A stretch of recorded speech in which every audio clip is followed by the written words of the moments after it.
नाजमा जी थोड़ा पीछे आइए ना। एक सेकंड, क्या शूटिंग है? पहले मेरा फोटो होना चाहिए, बाद में आप लोगों का। आप लोग देते थोड़ी हो। यारो भाई चलो चलो चलो। रियाज भाई आओ ना। अरे ये लाइव जा रहा है, कोई नो कमेंट या इधर देखिए, हाँ। इधर ये फोटो मिलेगा आपको। Thank you. Yes sir. Ejaz भाई क्या कहना चाहेंगे? आज पहुंचे हैं इंडो रशियन टाई अप पे महमूद भाई के पास आज ऑफिस ओपनिंग में, क्या कहना चाहेंगे आप? सबसे पहले तो मैं मुबारकबाद देना चाहूँगा। महमूद भाई मेरा भाई है और आप सबने देखा है बहुत हार्ड वर्क किया है डॉन सिनेमा को खड़ा करने में। और इंडो रशियन जो करने जा रहे हैं ये पहली बार नहीं है। इन्होंने हिंदुस्तान में ईरानी फिल्म्स, कोरियन फिल्म्स, मॉरिशस, ये सब जगह जाके, ये सारी जगह में जाके घूम के हिंदुस्तान के अंदर ऐसा सिनेमा लाने की कोशिश की है हमेशा जिससे हिंदुस्तान को थोड़ा सा फ़र्क पड़े, थोड़ा चेंज आए उसके अंदर। और डॉन सिनेमा में इनका यही सबसे बड़ा रोल है कि इनको फिल्मों का सेंस है, क्योंकि एक बहुत हार्ड वर्किंग प्रोड्यूसर भी रहे हैं और कादर खान जी के साथ में इन्होंने काफ़ी वक्त बिताया बड़े बड़े सेट पे, बड़े बड़े प्रोड्यूसरों के साथ, हीरो के साथ। तो इनको ये नॉलेज है कि फिल्मों का नॉलेज। आप एक OTT चला सकते हो लेकिन उस OTT को चलाने के लिए आपको फिल्मों का नॉलेज होना बहुत ज़रूरी है। आप फिल्में जीना चाहते हैं तो आप उसको संभाल सकते हैं, क्योंकि ये आदमी फिल्मों को जीता है, उसको समझता है। स्क्रिप्ट सेंस ऐसा है इस आदमी का, ये आदमी लिख दे अगर तो लिखावट ऐसी है और जब बोलने लगता तो मतलब इस नॉलेज और ये सारा जूस जो इन्होंने जमा किया अब उसको रशिया की फिल्में ला रहे हैं। Russian film industry is very big. Russian consulate सब आए हुए थे यहाँ पे और बहुत अच्छा जो भी हुआ बहुत अच्छा हुआ। इससे डॉन सिनेमा और हिंदुस्तान को बहुत फ़ायदा ही होगा। बंद दरवाजे में अभी काफी डिस्कशन हुआ आपका, कितने असाइनमेंट साइन हुए आपके अभी? क्योंकि हम लोग बाहर खड़े थे और आप और महमूद भाई अंदर थे, तो क्या होता है, मेरी माँ ने एक बात कही थी मुझसे कि बेटा जब यही तेरा है तो सारे असाइनमेंट तेरे हो गए, अगर असाइनमेंट 4 लेगा और ये तेरा नहीं है तो क्या मतलब है असाइनमेंट का। तो ये हमारे भाई है और हम साथ में बिगिनिंग से है और हमेशा रहेंगे जब तक कि हम ये मुझे कब्रिस्तान छोड़ दे, मैं इन्हें कब्रिस्तान छोड़ दूँ, उसके बाद का साथ फिर छूट जाएगा। लेकिन जब तक हम जिंदा हैं हम साथ में हैं। हमारी कभी कोई नाराज़गी हुई नहीं। दोस्त जो होते हैं एक घर में 2 बर्तन बसते भी हैं, तो वो होता है, वो दोस्ती में होता है। लेकिन आज फिर हम साथ में हैं और हमेशा साथ में रहेंगे। ये कहा जाता है कि अपना मारेगा तो छाया में डालेगा। अपने अपने होते हैं, अपने अपने होते हैं। नाराजगी भी अपनों से ही होती है और ये अपने ही है। हमारी नाराज़गी कभी थी नहीं वैसी। आज जो हम साथ में बैठे हैं और जो डिस्कशन हुआ वो अच्छी फिल्मों के बारे में हुआ है, अच्छे कॉन्सेप्ट के बारे में जो हम टॉकर्स हाउस बहुत ही जल्दी लेके आ रहे हैं। और उसके बारे में डिस्कशन हो रहा था कि टॉकर्स हाउस को कैसे लाना है, किस लेवल पे लाना है। और MX ने हमारा ऑलरेडी चोरी कर लिया कॉन्सेप्ट, लेकिन हमने उनको कुछ बोला नहीं। तो खैर, लेकिन जो हमारा कॉन्सेप्ट है बहुत ही ओरिजिनल है, जिसमें आप इंशाल्लाह देखोगे कि हमारा लेवल बिग बॉस से मैच होता नजर आएगा आपको। तो वो डिस्कशन हो रहा था। किस टाइप का बिग बॉस से थोड़ा सा बड़ा बताएंगे? इसमें क्या है कि 44 इन्फ्लुएंसर एक ही घर में रहेंगे जो हिंदुस्तान के टॉप इन्फ्लुएंसर होंगे और उनको रहने के बाद वो सब अलग अलग जगहों से, कोई बंगाल से, कोई कलकत्ता से, कोई गुजरात से, कोई दिल्ली से है, हम बाहर से भी बुलाएंगे, लंदन से, यहाँ से। तो ये सारे इन्फ्लुएंसर एक घर में रहेंगे और फिर जब ये एक घर में रहेंगे तो आप समझ लीजिए टास्क दिए जाएंगे, इनको खिलाया जाएगा और इनके अंदर से जो कॉकटेल जूस बन के निकलेगा वो एक विनर होगा। असल में एजाज भाई ने बिग बॉस किया है तो बिग बॉस की कामयाबी अगर टोटल सीज़न की बात करें तो जो सीज़न में एजाज भाई थे वो सबसे कामयाब सीज़न था, सबसे हॉट सीज़न माना जाता है। और जब एजाज भाई की इस प्रोग्राम को लेके, इस टॉकर हाउस को लेके ये है कि ये कामयाब है। असल में जिस दिन भी मैंने ये प्रोग्राम तय किया था कि मैं टॉकर हाउस बनाऊंगा, he was the first person who help me कि मैं तेरे साथ में हूँ, अगर मैं तेरे साथ में रहूँगा तो कोई भी इन्फ्लुएंसर ऐसा नहीं है। वो कहानी भी अच्छी है। एक्चुअली हम लोग ऑफिस में बैठे थे, मेरी ऑफिस में बैठे थे, तो मैं टिकटॉक भाई को ये भी नहीं पता टिकटॉक क्या है। भाई ये टिकटॉक क्या है? मैंने कहा भाई ये देखो ये लौंडे है, ये शाहरुख, सलमान, आमिर से ज़्यादा इनके व्यू आते हैं, इनके लाइक्स आते हैं और ये हिंदुस्तान को चला रहे हैं।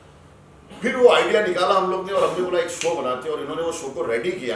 कुछ कारण से अच्छा ही वो हम लोग थोड़ा लेट हो गए, लेकिन इनकी भी अम्मी का इंतकाल हो गया, मेरी अम्मी भी नहीं रहे, तो कुछ चीज़ें फैमिली की भी हुई, कुछ चीज़ें ही हो। लेकिन अब जो आएगा टॉकर्स हाउस आप लोग हंस हंस के मर जाएंगे, रो रो के मर जाएंगे, आप लोग पागल हो जाएंगे। क्या ये बिग बॉस को टक्कर देगा? मतलब देखो, बिग बॉस एक अलग शो है। First of all, I don't want to do any controversy before we start the show. Is Salman Khan, my elder brother, I respect him, he is the best host in India. मैंने उनसे ही सीखा है hosting कैसे करते, तो मैं वही करूँ। आप समझ लो कि मैं OTT का सलमान खान हूँ यार। तो मेरा बड़ा भाई उधर, मैं छोटा भाई इधर। और इसके अलावा वेब सीरीज वगैरह क्या क्या लेकर आएंगे भाई को लेकर? भाई बैक टू बैक असल में अच्छा नहीं लगता है कि before going on set announcement करना, क्योंकि हम लोगों का एक प्लान है कि जो जो काम करेंगे, जिस दिन ट्रेलर लॉन्च करेंगे उस दिन हम सारी चीज़ों को आप लोगों को बुलाया ही जाएगा। डेफिनेटली विदाउट यू पीपल पवन तेरे बिना नहीं होगा। सर सबसे पहले आप देखिए कि मुलायम सिंह, डॉन सिनेमा पे आपको अगर कोई वेब सीरीज अच्छी क्राइम ड्रामा की देखनी है तो आप मुलायम सिंह देखिए, अमेजिंग। आप देखेंगे, आपको बहुत मजा आएगा। डॉन सिनेमा को आप डाउनलोड करिए और बहुत ही जल्दी हम लोग उस पर भी, आईफोन पे भी ला रहे हैं। तो iOS भी आ रहा है, क्योंकि आप लोगों को थोड़ा टेंशन हो रहा है उसकी वजह से, लेकिन बहुत जल्द आपको iOS पे भी मिलेगा डॉन सिनेमा। डाउनलोड करिए, watch world's best films on Don cinema. Sir, Russia से आपका रिश्ता भी रहा है, क्या कहना चाहिए रसिया से? यार तो ये सब बात नहीं, आज इंडिया रशियन की जो चल रहा है। नहीं, रशिया बहुत अच्छी। देखो, मुझे रशियन सैलेड, आज उसके बारे में अगर बात करें, रशिया से क्या रिश्ता रहा है, कोई लड़की वगैरह? नहीं, I like Russian salad and Russian women, you know, they are beautiful. तो अच्छा लगता है मुझे यार, क्यों? सिर्फ देखने को अच्छा लगता है, यू सी, और रशियन सैलेड खाने को अच्छा लगता है। पवन सर, बिग बॉस आ रहा है, एक दो कुछ उसके बारे में बताना चाहेंगे? 14 क्या मुझे लगता है रुबीना जीतनी चाहिए बिग बॉस में, बिकॉज क्या लगता है कि एक लड़की, आज हिंदुस्तान के अंदर नारियों का जो बेटी बचाओ बेटी पढ़ाओ चल रहा है, लेकिन उस पर कोई अमल नहीं हो रहा है ना? रुबीना ने जो खेला है, राहुल मुझे पसंद है, I don't hate Rahul, I like Rahul, but एक लड़की जिसका पति चला गया है, उसके बावजूद लोगों को ऐसा लगता था कि ये पति के सहारे पे चल रही है। नहीं नहीं नहीं नहीं नहीं, Rubina is not like that, she is a strong शेरनी and I love you Rubina, you are a winner. तुम जीतोगी और 100% जीतोगी। नहीं जीतेगी तो क्या रुबीना के साथ नाइंसाफी होगी? क्या लगता है आपको? यार अब फिर ये वही यार, पवन मेरे साथ नाइंसाफी नहीं हुई थी क्या? क्या नाइंसाफी हुई थी आपके साथ? क्या नाइंसाफी हुई, बताइए आप। मेरे साथ नाइंसाफी हुई थी। मैंने, आप लाइव जा रहे हैं कैमरे मैंने, हाँ मैं लाइव जा रहा हूँ। मैंने, बिग बॉस ने मेरे साथ नाइंसाफी की थी। मैंने अली कुली को मारा था, मुझे निकाल दिया था। अभी मेरे शो के बाद इतने लोग एक दूसरे को मार रहे हैं, सब घर में ही है। किसी ने किसी को थप्पड़ मारा, कोई चप्पल मार रहा है, कोई मार। तो एकलव्य मैं ही हूँ बिग बॉस का। चाहे पांडव कुछ भी करे, कुत्ते के मुंह में तीर मैंने ही मारा है बिग बॉस। लेकिन वो मजा नहीं है बिग बॉस में जो आपके टाइम में था, मानते इस चीज को? आप जबरदस्ती खींचा जा रहा है। शोले कभी बन सकती है क्या? एक बार मैं सही बोला आपने। बस मुगले आजम बन सकती है क्या? इस तरह बिग बॉस 7 कभी नहीं आ सकता। आपको अगर दोबारा न्योता आता है बिग बॉस, मुझे रोज आता है नेता, लेकिन तो मैं जाना नहीं आप चाहता। क्यों मना करते हैं? रीजन सी क्या है, मुझे जाके किसी का गेम नहीं खराब करना है। मुझे बहुत बुरा लगा था जब अंदर आके किसी ने मेरा गेम खराब किया था। मैं वो दूसरों के साथ नहीं करना चाहता हूँ कि मैं बाहर से उनका गेम देख के जाऊँ, मुझे कुछ पैसे मिल जाए, उसके अंदर जाके उनका गेम खराब करूँ, उनको जज करूँ, उसके बाद उनका मजाक उड़ाऊँ। ये मैं नहीं हूँ। इस बार नई चीज की है इन्होंने, कॉमन मैन को बंद कर दिया, सब सेलिब्रिटी को अंदर लिया है, तो इसके बारे में क्या कहना चाहेंगे? इसी इसके लिए मैं कहता हूँ, मैं भी एक कॉमन मैन हूँ, लेकिन मैंने अपने आप को मेहनत करके सेलिब्रिटी बनाया हूँ। अब एक दूसरा कॉमन मैन आके मेरी इतनी 20 साल की मेहनत को, 15 साल की मेहनत को वो बता रहा है तुम जीरो हो, तो आई कांट टेक दिस यार। आज मैं अमिताभ बच्चन, सलमान खान को बोलूँ वो कुछ नहीं है, तो इट्स नथिंग यार। सो वो अच्छा ही हुआ कॉमन मैन को रोक दिया, क्योंकि पहले इंसान जब तब के ऊपर आता है, फिर उसके बाद सब साथ में होते, तो उनको पता है कि खोने को क्या है। कॉमन मैन का क्या होता है, नया आ गया अंदर, उसको खोने को कुछ नहीं हो, किसको भी कुछ भी बोल देगा। 20 साल से कश्मीरा सा मेहनत कर रही है, डांस कर रही है, उसको बोल दिया तू क्या है, काम वाली दिखती है, तो इट्स रॉन्ग। सर, आपका प्रोजेक्ट आ रहा है, काफ़ी दबंग पुलिस वाले आप उसमें हैं, काफ़ी चर्चाएं हो रही हैं, बहुत बड़ी फिल्म है, तो क्या कहना चाहें वेब सीरीज में जो आ रहे हैं आप? मैंने अभी एक वेब सीरीज किया जिसमें IPS सूरज सिंह किया हूँ, और बड़ा अच्छा लगा मुझे। मैं सरदारों की बड़ी इज्जत करता हूँ, सिख कम्युनिटी को बहुत रिस्पेक्ट करता हूँ, और विक्रम सिंह राठौर, मैंने वो अलग है, वो विक्रम सिंह राठौर अलग है और IPS सूरज सिंह अलग है। दो पुलिस वाले। विक्रम सिंह राठौर जो पुलिस वाला नहीं है, लेकिन वो अपनी फैमिली को बचाने के लिए पुलिस को वर्दी वाला बना के, वर्दी पहन के लोगों को ठगता है, वर्दी वाला गुंडा।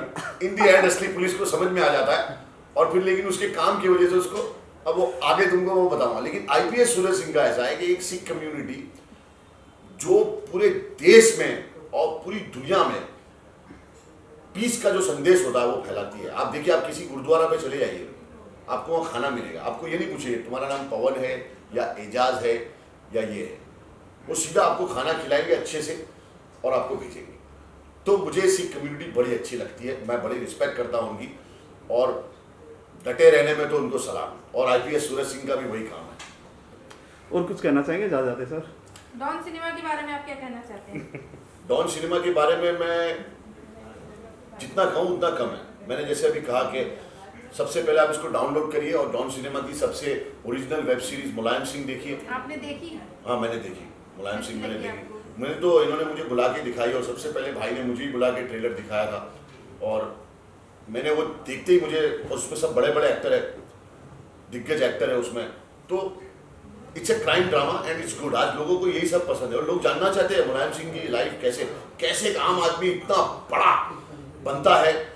यही कहानी होती है, जब छोटे से आदमी को इंस्पायरिंग स्टोरी है, और देखेंगे तो आपको मजा आएगा। महबूब भाई, एजाज खान भी एक कहानी बिल्कुल अलग है, क्या इसके ऊपर कोई आप बायोग्राफी बनाएंगे? अगर वो इजाजत दे दे तो अभी मैं साइन कर दूँ। क्योंकि एजाज खान बोलता सच है, सच चीजें बोलता है, लेकिन हर बार एक ही चीज रहता है कि वो बोलने का जो नजरिया थोड़ा अलग है, लोग उसको गलत वे में ले जाते हैं। नहीं देखिए, मैं इनके साथ में आज तकरीबन 10 साल से जुड़ा हुआ हूँ, और 10 साल में हमने अच्छे बुरे बेहतरीन सारे दिन देखे। और इसमें हमने एक ही चीज़ समझ में आया कि इमोशनल बंदा बोलता दिल से है, उसको लोग सुनते कैसे है वो सुनने वाले पर है। ये बोलने वाला बंदा अपने हिसाब से ही बोलेगा। इनको अगर अभी बोलो कुछ समझाओ कि बाहर जाके ऐसा नहीं बोलना है, अगर उनके दिल में रहेंगे तो वैसे ही बोलेगा जैसा उनको बोलना है। क्या बायोग्राफी के लिए आप बायोग्राफी, अगर एजाज भाई की बायोग्राफी मेरे को पहले और अच्छे काम करने दे और जरा लोगों को इंस्पायर करने दे, फिर मेरी 10 साल के बाद बनाना बायोग्राफी। अभी मैं बहुत छोटा हूँ। अगर इनकी बायोग्राफी बनती है तो मुझे कम से कम 200-500 लड़कियों को कास्टिंग करनी पड़ेगी, जो अभी मुश्किल है मेरे लिए। तो फिलहाल इनकी बहुत सारी कहानियां है यार। अभी तो छोटा मोटा हुआ है, लेकिन बनेगी तो मजा आएगा। उसमें खर्चा बहुत होगा, सरकार से लड़ाई, अंबानी से लड़ाई, नहीं क्या है, बड़ी कहानी है। क्या आप तो कम कर दिया ना आपने सर, कम कर दिया ना ऐसा बोलना। अभी क्या कम कर दिया, समझो मेरी बात को समझो। मैंने क्या किया, क्योंकि मेरे बोलने से अगर फर्क पड़ता ना, मैं बोलता। मेरे बोलने से फर्क नहीं पड़ रहा है, मेरे बोलने से फर्क पड़ता तो मैं बोलता। आज देश की जो हालत है वो हम सब जानते हैं, लेकिन हम सब घर जाते हैं, खाना खाते और सो जाते हैं। किसान वहां पे बैठे हुए हैं, किसानों को खाना नहीं, किसानों को ठंडी में मर रहे किसान। हम खाते हैं, हम सो जाते हैं। किसान और जवान इस देश की रीढ़ की हड्डी है, और अभी हमारी रीढ़ की हड्डी टूटी हुई है। तो इससे आगे बुलवा मत मेरे से ज़्यादा प्लीज। तेरे को थैंक यू सर बात करने के लिए। Thank you. ठीक है भाई, कट कर दिया। Thank you.